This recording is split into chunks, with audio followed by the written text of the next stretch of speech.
definitivamente el tener a mi familia en Rusia ha sido el sacrificio más grande, ¿no?, que tuve que hacer por el tema más que nada pues de perseguir ese sueño de ser actriz. Eva, para poder cumplir el sueño de ser actriz, tuvo que acostumbrarse a vivir muy lejos de su casa y de su familia. Sabemos que es de Rusia ella. Ay, sí, es que la bella actriz, como tú mencionas, Raúl, de Rusia, pues nos contó cómo hace para no perder contacto con las personas que más ella adora. Irina Baeva lleva más de una década viviendo separada de su familia. Sí, pues ya van casi 15 años que llevo yo en México.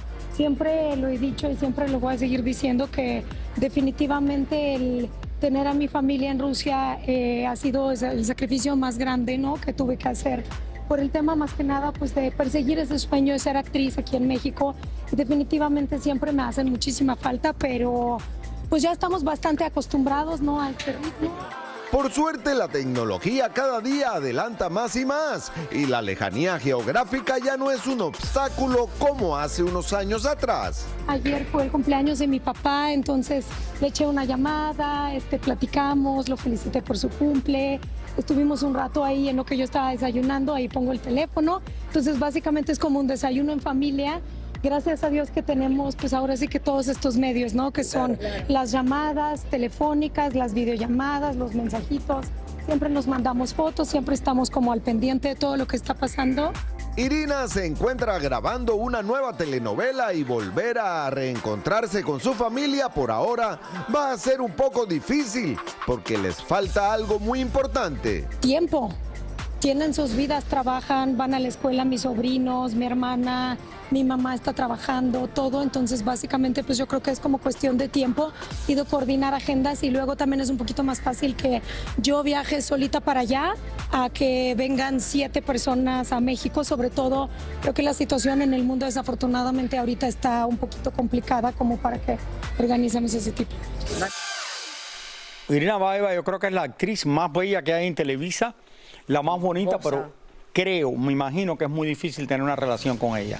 ¿Por qué? Por lo es linda. difícil, esa mujer es fuerte, esa mujer no es fácil. No, y tú sabes que las mujeres rusas no es como la latina, no te demuestra así ese calor humano, ese amor, no son tan expresivas, son más pero frías. creo que es muy bonita, pero son bella, bellas. Pero debe ser difícil, oye. Tú hablas como que tú supieras. Eso no es fácil, como mi esposa Mili, como Jackie Guerrero, no, que es un amor y todo eso. Mili, tú eres un ángel. We love you. ¿Es difícil estar casado con un artista, con un cantante? La pregunta que le hace, bueno, yo supongo, porque no sé bien del tema, pero sí, es difícil. Ser esposa de un cantante, un artista que viaja mucho es sumamente difícil. Si quieres tener una relación saludable, tú tienes que estar detrás del esposo, del artista todo el tiempo. Eso de ¿Cómo tú vas a estar detrás de él todo el tiempo? Bueno, por las consecuencias. Por eso ya luego ven los divorcios, hay consecuencias. Son hombres muy famosos y llevan una vida no me deja bastante tranquilo, difícil. me llama 20 veces al día. Tú llamas a Mili 20 veces. No, yo le llamo también.